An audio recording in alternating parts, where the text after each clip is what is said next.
Good morning. I am so excited about this lesson,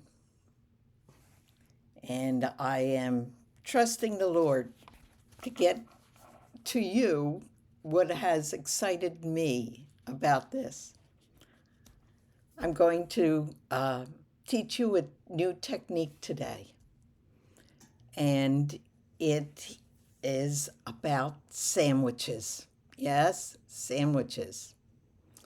Um, we are going to take a little break from Genesis today, and I thought that we could go into um, Easter because Easter is this Sunday. So let me do a lesson on Easter from the book of Mark, or at least Easter week, as we center our thoughts on Christ's death and resurrection. Let me explain about our new technique that is not new to some of you, but to most of you it is. Our new technique is a sandwich.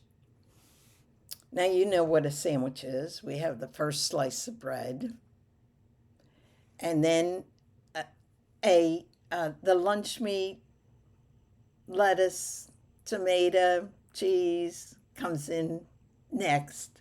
That's the most important part of the sandwich, isn't it? And then our second slice of bread comes on top of that. So we have a first slice of bread, lunch meat, cheese, tomato, lettuce, and our second slice of bread. Well, a sandwich is a good way of designating this technique because Mark makes sandwiches. In fact, he probably has 8 to 10 sandwiches that he makes throughout his book. And the one in Mark 14 is just one of those. Now, what is a sandwich? Well, let me illustrate it from another story in Mark very quickly so you get to see. Do you remember the story of Jairus who comes to Jesus so that Jesus can come to his house and heal his daughter? That's our first slice of bread. But then there's an interruption of that story. A woman with the issue of blood. She comes, and Jesus takes care of her. Remember, she touched the hem of his garment. Jesus said, "You have faith." And that's the end of the story. She's the lunch meat. So Jairus is the first slice of bread. An intrusion into that story is the lunch meat, cheese, lettuce, and tomato. That's the woman with the issue of blood. And then when that story is done, the middle story is done, we go back to Jairus and his daughter, and Jesus resurrects her from the dead. That's the second slice of bread. Jairus and his daughter, the woman with the issue of blood, Jairus and his daughter is finished. It's a sandwich. Now, I'm going to show you another sandwich that has to do with Easter week, because this is Easter week. A sandwich is, even scholars call them sandwiches. It's used to compare people in the two stories. So we are to compare Jairus with the woman and with the issue of blood. And that's, you compare, you contrast, and you will see a lot of comparisons and contrasts if you read it that way. Okay, this story will be told in a way that will contrast Jesus with his disciples. You'll compare them and you'll contrast them. So let's look at our first slice of bread. Remember, the first story is going to be interrupted, and it'll be interrupted with the Garden of Gethsemane, and then it will go back to the first story again. Now, I want you to take notice of all the threes that you're going to be having in Mark's stories, because Mark's book does things in threes, but it dominates the second half of the book when we start looking forward to Jesus's death, burial, and resurrection. So this story has lots of threes. So I want you to just take notice of that. First slice of bread. At the Last Supper, as they were reclining at table and eating, Jesus spoke. Truly, I say to you, one of you will betray me, who is eating with me. They began to be sorrowful and to speak to him one after another. Is it I? It is one of the 12, one who is dipping bread into the dish with me. For the Son of Man goes as it is written of him. But woe to that man by whom the Son of Man is betrayed. It would have been better for that man if he had not been born. And when they had sung a hymn, they went out to the Mount of Olives, and Jesus spoke to them. You will all fall away, for it is written, I will strike the shepherd, and the sheep will be scattered. But after I am raised up, I will go before you to Galilee. Even though they all fall away, I will not.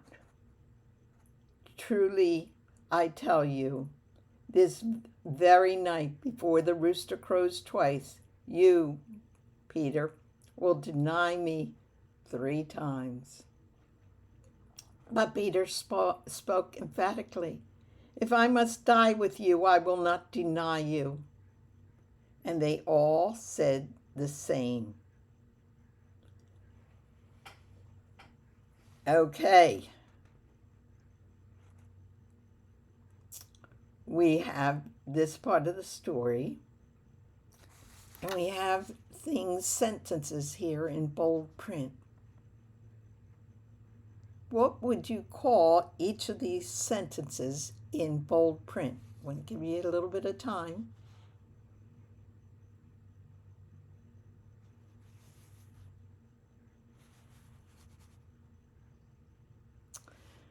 They're all predictions, aren't they? Jesus is making 3, remember? 3 predictions. And then what are the 3 predictions?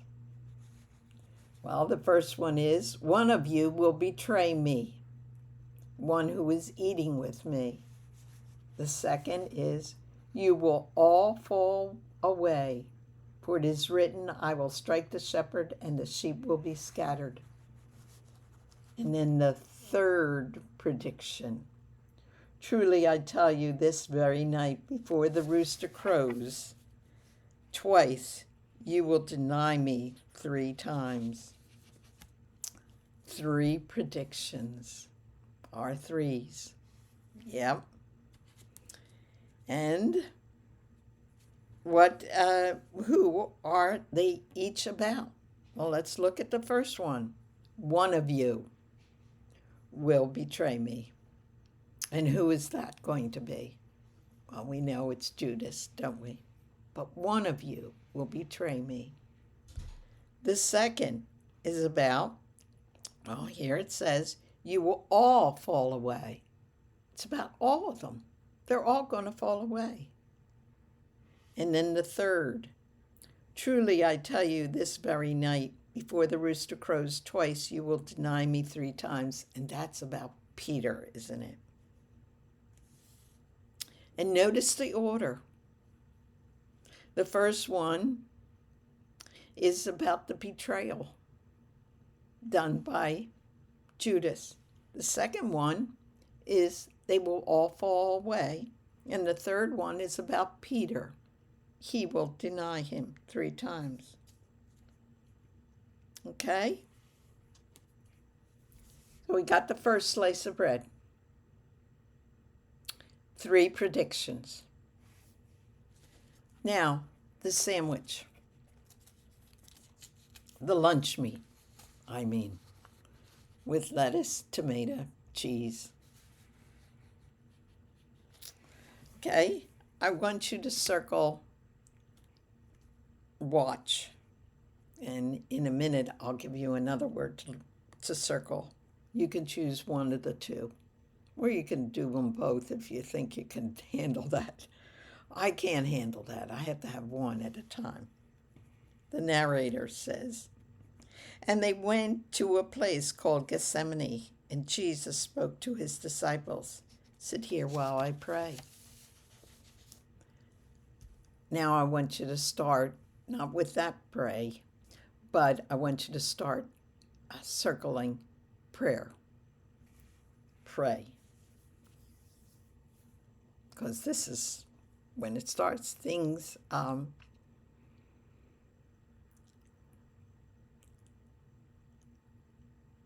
and he took with him Peter, James, and John. How many did he take with him?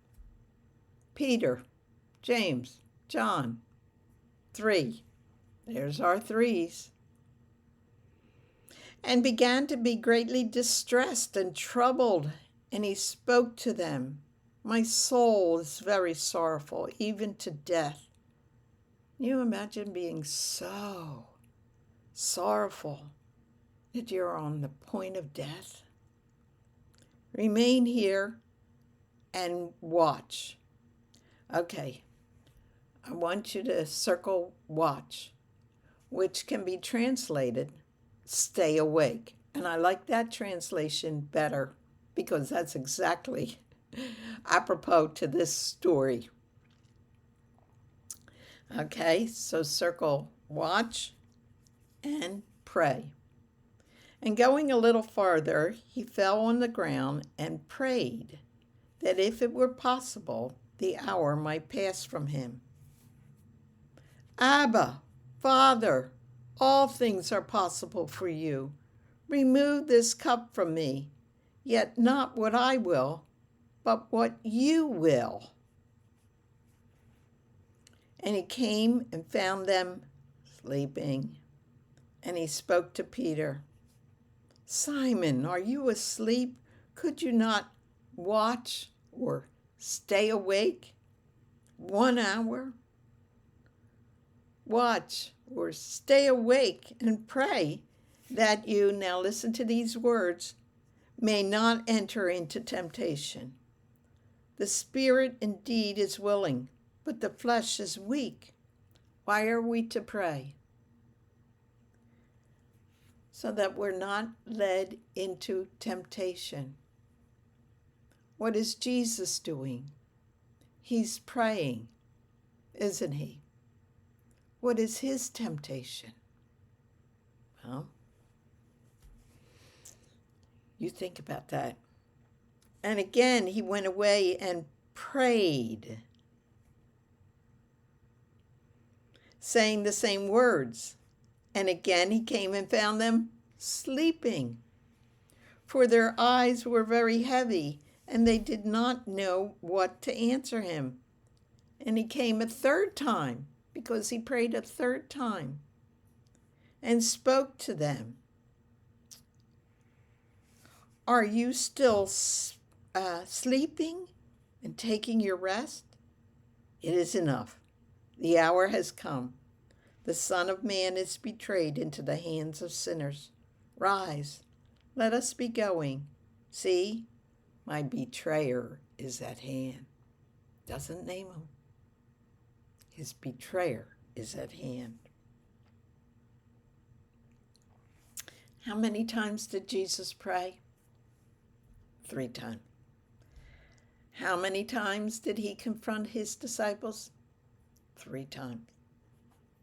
How many times do they sleep? 3 times. The 3s are there. And those of you who prayed in this part, how many times does it say pray or prayed? 3 times. How many times does he say watch? 3 times. 3s all over the place in preparation for the 3rd day resurrection. All the other gospels use 3s also throughout their gospel.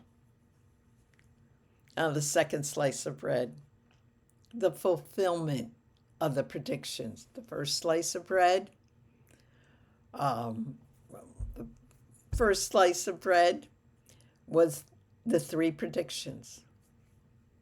The sandwich, the prayer of Jesus. The 3rd slice, the predictions are fulfilled. Let's see. And immediately while he was still speaking, this is the 2nd slice of bread. See that there? And immediately while he was still speaking, Judas came, one of the 12, and with him a crowd with swords and clubs from the chief priests and the scribes and the elders. Now the betrayer, he's the betrayer, had given them a sign saying, "The one I will kiss is the man. Seize him and lead him away under guard." And when he, the betrayer, came, he, the betrayer, went up to him at once and said, "Rabbi," and he, the betrayer, kissed him. And they laid hands on him and seized him. But one of those who stood by drew his sword and struck the servant of the high priest and cut off his ear. And Jesus spoke to them, that is, the soldiers. "Have you come out as against a robber, with swords and clubs to capture me? Day after day I was with you in the temple, teaching, and you did not seize me. But let the scriptures be fulfilled." In this 2nd slice of bread, we're going to have 2 scenes that coincide. And we're going to go back and forth between the 2 scenes. The one scene is Jesus inside the building where the religious leaders and false witnesses are. The other scene that's going on at the same time is the scene outside that building, in the courtyard. So you're going to watch how these 2 scenes are played out, coinciding with each other. So verse 50 at the top of the page. And they all left. Uh-oh. 2nd prediction being fulfilled. The 1st prediction, the betrayer. The 2nd prediction, all flee. And a young man followed him with nothing but a linen cloth about his body, and they seized him. But he left the linen cloth and ran away naked. Now, watch this. And they led Jesus to the high priest. He's going inside the building.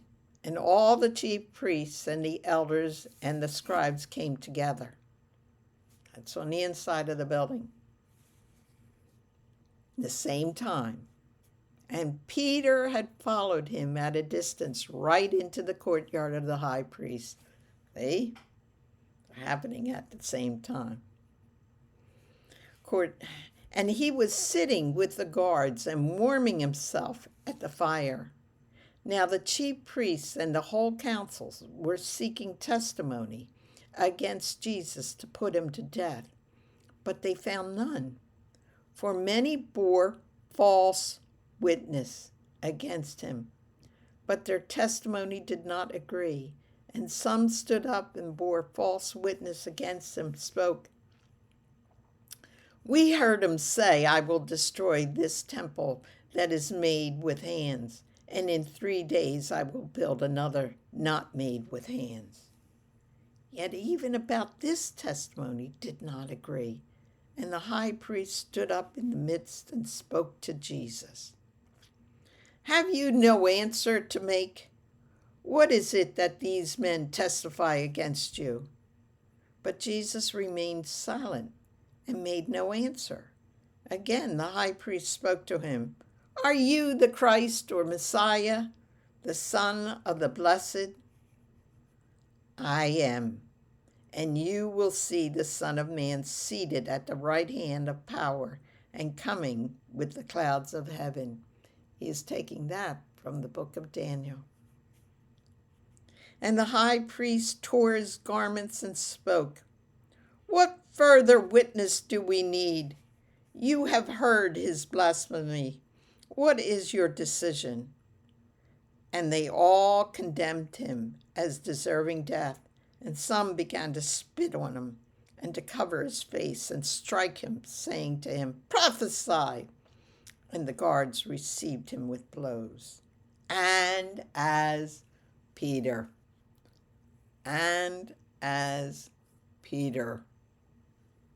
was below in the courtyard, same time, one of the servant girls of the high priest came, and seeing Peter warming himself, she looked at him and spoke, "You also were with the Nazarene Jesus." And the narrator says, but he denied it. I want you to circle the word deny, okay, in this section. But he denied it. "I neither know nor understand what you mean." And he went out into the gateway, and the rooster crowed. And the servant girl saw him and began again to speak to the bystanders. "This man is one of them." But again he denied it. And after a little while, the bystanders again spoke to Peter.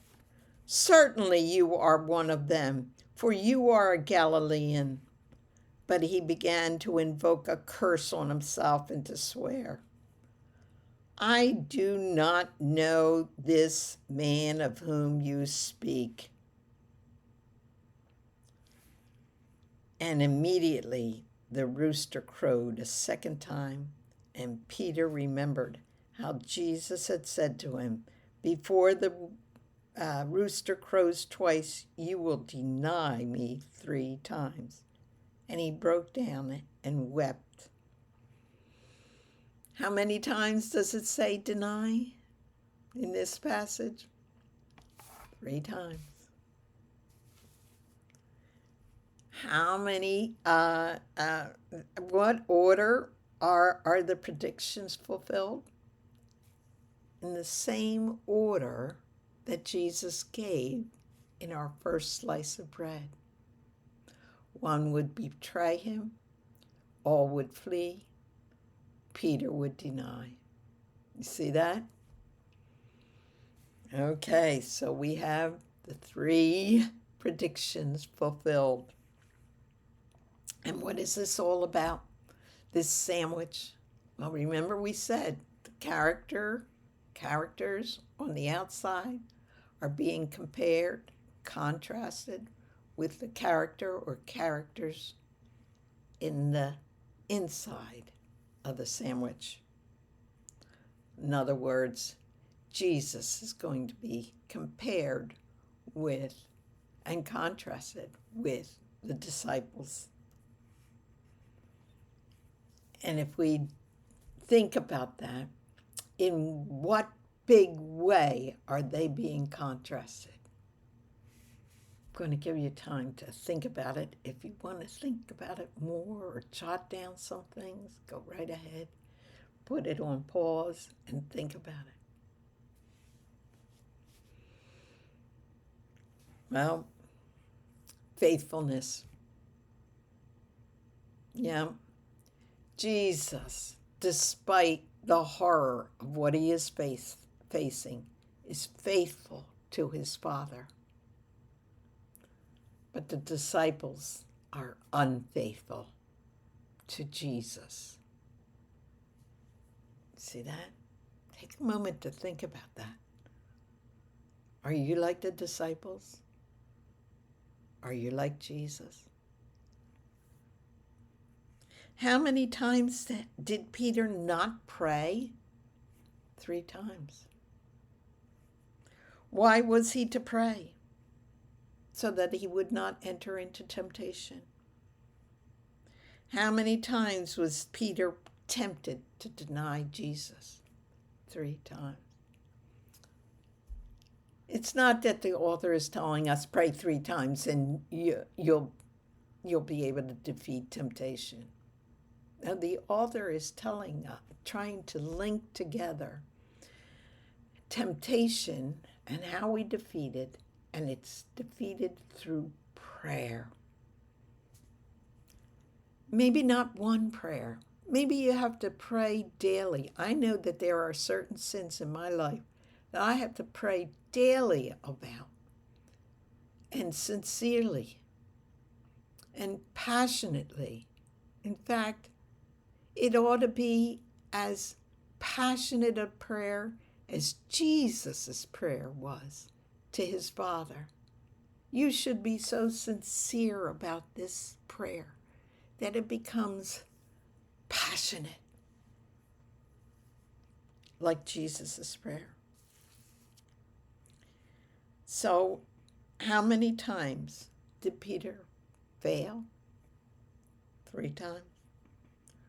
What is the author telling us about defeating temptation? We need to pray, because that is our weapon against temptation. Whether you have to pray every day or once in a while about your temptation, or many times a day, it should reflect Jesus' passionate prayer. Good lesson in Scripture. Scripture always has something phenomenal to say to us, practical. Well, God bless you. God bless you, and have a blessed Resurrection Sunday. And I will see you in September. If you do not have my email, if I do not send you the YouTube and the paperwork as we did today, just contact me. Barbara Arnold 47. Barbara Arnold. That's 2 A's right there. 47 at gmail.com. And let me know that you want to receive the paperwork. Again, it's going to be in September. And the YouTube video personally through email. Just give me your email address and I'll put you on my list of contacts. Okay? God bless you. Amen.